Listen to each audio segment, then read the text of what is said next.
मागपाच्या टायमाक त्या 3-4 दिसा कोणी राता आनी दीस भोंवता ना जाल्यार हांगासर कोण येयना आनी कोण केन्नाच खासदारूय येयना आनी आमदार खंय येता एक सादो पंच येवपाक तयार ना फुडें काय जावपाचें ना आनी हेजे फुडें आमी वोटूय बी मारचे ना कित्याक मारपाचें कितें फायदो आहा रस्तो जायना जाल्यार आमी वोट घाली ना आनी काय ना हे रस्तो जाता तेन्ना वोट रस्त्याक लायट ना रस्त्याक हे पाणी ना लायट ना सारकी कोण केअर करिना पंचायत एक मिटिंगा ते काय सांगाना कसले काय ना भुरगीं चलात पडात शाळेक वयता येता चलोवन कोण केअर घेयना आनी इलेक्शनात टायमार सारकी 50 गाडयो धाराक लागतली म्हाका घाला तुका निवडून हाडा तुमचो रस्तो जावंक जाय पाल्या हाडून रस्त्याक कडयो सगळे माल मसाला उडया पाल्या घालता आमी मत घालता Process of laying of the road has already started. PWD has prepared the estimates, the administrative approval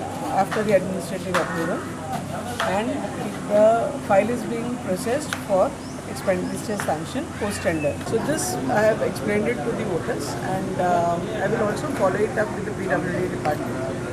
I have also made an appeal to the voters that voting is their right and that they should exercise their franchise, and this demand of the villages for a road will be taken care of. इतले मजगती JSMच्या सुभाष वेलिंगकारान अंसुलीच्या लोकांक मतदान करात म्हूण आवाहन केलें. JSM खंय तांच्या वांगडा आसा. गोवा सुरक्षा मंच जबाबदारी घेता की ही निवडणुका जाल्यानंतर लगेच हे गांव जे दुर्लक्षित रावले आसा त्या ठिकाणी गरज पडल्या आंदोलन निदर्शनां त्या सरकारच्या एजन्सी कडेन हे प्रश्न जे आसा हे उचलून धरप ह्या संदर्भात पूर्णपणे गोवा सुरक्षा मंच ह्या जनतेच्या फाटल्यान रावतलो. पण कृपा करून ताणें मतदानाचेर बहिष्कार घालचे न्ही कित्याक 5 वर्सांनी एकदा अधिकार मेळटा. Bureau report prudent.